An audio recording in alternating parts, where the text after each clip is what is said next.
নমস্কাৰ, ইন্ট্ৰডাকশ্যন দি সময় নষ্ট নকৰোঁ। আজি আপোনালোকৰ মাজলৈ 20টা কুৱেশ্যন এনচাৰ লৈ আহিছোঁ। আপোনালোকৰ কিমানটা শুদ্ধ হৈছে তলত কমেণ্ট কৰি জনাব। এতিয়া আহকচোন কুৱেশ্যন এনচাৰসমূহ আলোচনা কৰোঁ। কুৱেশ্যন নম্বৰ 1, মায়ামাৰা সত্ৰৰ প্ৰতিষ্ঠাপক কোন আছিল? ইয়াত দিয়া অপশ্যনকেইটাৰ ভিতৰত শুদ্ধ উত্তৰটো হ'ব অপশ্যন চি, অনিৰুদ্ধদেৱ।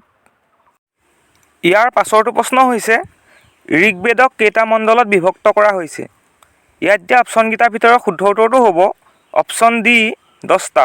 ঋগ্বেদক 10টা মণ্ডলত বিভক্ত কৰা হৈছে। ইয়াৰ পাছৰ প্ৰশ্নটো হৈছে ডাইনামাইট কোনে উদ্ভাৱন কৰিছিল? ইয়াত দিয়া অপশ্যনকেইটাৰ ভিতৰত শুদ্ধ উত্তৰটো হ'ব option A, Alfred Nobel. Alfred নবেলে ডাইনামাইট উদ্ভাৱন কৰিছিল। নেক্সট কুৱেশ্যন, ভাৰতত প্ৰতিষ্ঠা হোৱা প্ৰথমখন ৰাষ্ট্ৰীয় উদ্যানৰ নাম কি? ইয়াত অপশ্যন দিয়া আছে কাজিৰঙা, জিম কৰবেট, হেমিছ আৰু দিহিং পাটকাই। ইয়াত শুদ্ধ উত্তৰটো হ'ব option B, Jim Corbett. Next question, Vindhya আৰু সাতপুৰা পৰ্বতমালাৰ মাজত কোনখন নদী বৈ গৈছে? ইয়াত অপশ্যন দিয়া আছে নৰ্মদা, দিখৌ, ব্ৰহ্মপুত্ৰ আৰু গংগা। ইয়াত এতিয়া শুদ্ধ উত্তৰটো হ'ব অপশ্যন এ, নৰ্মদা। কুৱেশ্যন নম্বৰ 7, কদমকলি আৰু পদুমকলি কাৰ কবিতা পুথি? ইয়াত দিয়া অপশ্যনকেইটাৰ ভিতৰত শুদ্ধ উত্তৰটো হ'ব option D, Lakshminath Bezbaroa. Next question, 1975 চনত জৰুৰীকালীন অৱস্থা ঘোষণা কৰাৰ সময়ত ভাৰতৰ ৰাষ্ট্ৰপতি কোন আছিল? ইয়াত দিয়া অপশ্যনকেইটাৰ ভিতৰত শুদ্ধ উত্তৰটো হ'ব option C, Fakhruddin Ali Ahmed. Question number 9, তলৰ কোনটো বাদ্যযন্ত্ৰ ভাৰতৰ আটাইতকৈ প্ৰাচীন? ইয়াত অপশ্যন দিয়া আছে নাগাৰা, পেঁপা, তবলা আৰু বীণা। ইয়াত এতিয়া শুদ্ধ উত্তৰটো হ'ব অপশ্যন ডি, বীণা।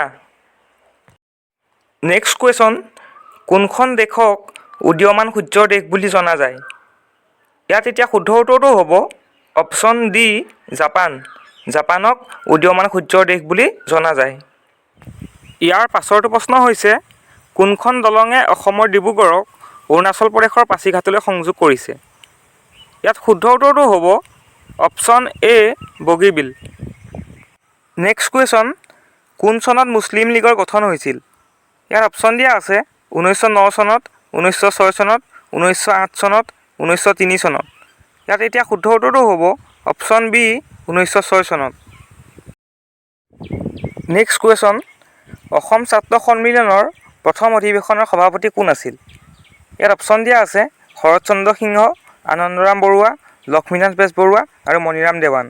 ইয়াত এতিয়া শুদ্ধ উত্তৰটো হ'ব অপশ্যন চি, লক্ষ্মীনাথ বেজবৰুৱা। ইয়াৰ পাছৰ প্ৰশ্নটো হৈছে বঙাইগাঁও তেল শোধনাগাৰটো কোন জিলাত আছে? ইয়াত অপশ্যন দিয়া আছে বঙাইগাঁও, গুৱাহাটী, শোণিতপুৰ আৰু চিৰাং। ইয়াত শুদ্ধ উত্তৰটো হ'ব option D, Chirang. Next question, ভাৰতৰ সকলোতকৈ ডাঙৰ ৰাষ্ট্ৰীয় উদ্যান কোনখন? ইয়াত অপশ্যন দিয়া আছে কাজিৰঙা, হেমিছ, মানস আৰু নামদফা। ইয়াত শুদ্ধ উত্তৰটো হ'ব option B, Hemis. Next question, প্ৰথম পঞ্চায়ত ৰাজ ক'ত প্ৰতিষ্ঠা হৈছিল?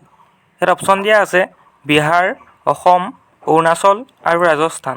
ইয়াত শুদ্ধ উত্তৰটো হ'ব অপশ্যন ডি, ৰাজস্থান। ইয়াৰ পাছৰটো প্ৰশ্ন হৈছে মাকাম কিতাপখন কোনে লিখিছিল? ইয়াত অপশ্যন দিয়া আছে ৰজনীকান্ত বৰদলৈ, ৰীতা চৌধুৰী, মামণি ৰয়ছম গোস্বামী আৰু ভৱেন্দ্ৰনাথ শইকীয়া। ইয়াত শুদ্ধ উত্তৰটো হ'ব option B, Rita Choudhury. Next question, প্ৰথম অসম উপত্যকা সাহিত্য বঁটা বিজয়ীজন কোন? ইয়াত অপশ্যন দিয়া আছে ভৱেন্দ্ৰনাথ শইকীয়া, যুগল দাস, পাৰ্বতী প্ৰসাদ বৰুৱা, ইন্দিৰা গান্ধী। ইয়াত শুদ্ধ উত্তৰটো হ'ব অপশ্যন এ, ভৱেন্দ্ৰনাথ শইকীয়া। ইয়াৰ পাছৰটো প্ৰশ্ন হৈছে ইছৰো মুখ্য কাৰ্যালয় ক'ত অৱস্থিত? ইয়াত অপশ্যন দিয়া আছে ৰাজস্থান, উৰিষ্যা, বেংগালুৰু, গুজৰাট।